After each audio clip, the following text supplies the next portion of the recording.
A lot of ambiguity, a lot of play on words, a lot of surrealism, a lot of absurdity. A dressing room or something. What room are you in? Keep it going for Patrice O'Neill. You can illustrate three-dimensional forms on a two-dimensional surface.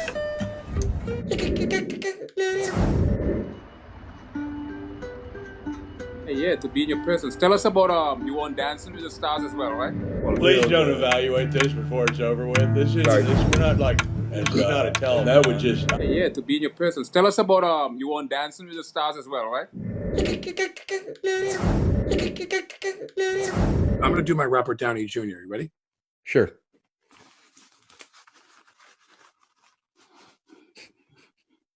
Hello, I'm Robert Downey Jr.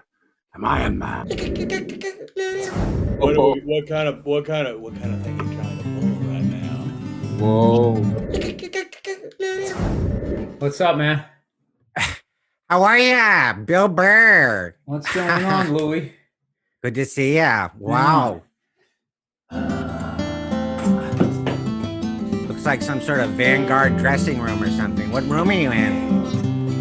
Keep it going for Patrice O'Neill.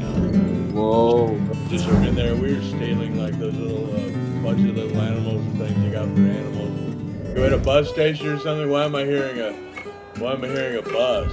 Look at we're on a cable TV network right now. I mean, this is just unbelievable. I'm hearing a bus. Because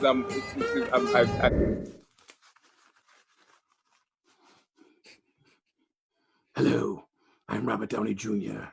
I'm Iron Man. Yes, Iron Man, the man of... Yeah, it's Shih Tzu and a Pitsu. you get a Teletubby. What? So humor is predicated on linguistics. So you get a Just doing deep fakes. Dream state. This is what you call surrealism or surrealistic. Surrealistic when there's a disparity between two objects. There's no commonality. Look at we're on a cable TV network right now. I mean, this is just unbelievable. Yeah. To be in your presence. Picture, any form, any image on a two-dimensional surface. You know, I am aware it's an optical illusion, but I found the optical illusion to be quite a fascinating phenomenon. Just doing deep fakes. So linguistic is one of my primary infatuation because it really helps you unravel a lot of different stuff.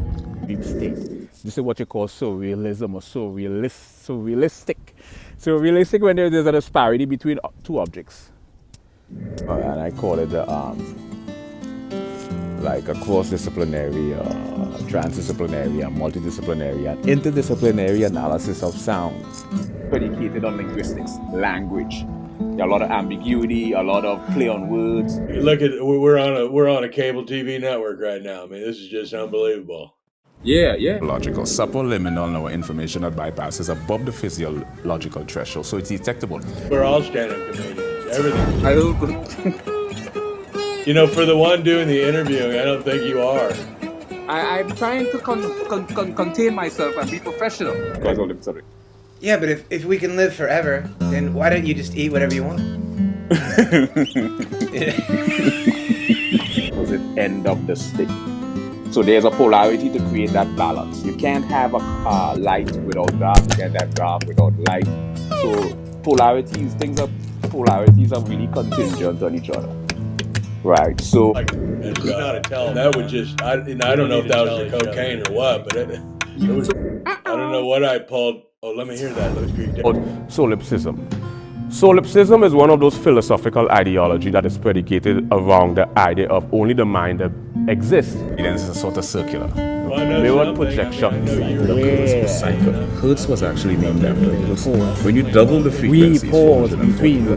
lexicographers' inability to decipher the ambiguous nature of language. It Because says, I'm going to clean the whole kitchen. Well, they just can't do anything else. That's not a virtue. That's not a virtue. That's just... a premise is ambiguous and a proposition is ambiguous. It's empathy a lot of times too, right? Yeah, empathy, of course. And empathy is one of those things I spend. You are the quintessential of eccentricity. You do know that, right? You are the quintessential of eccentricity.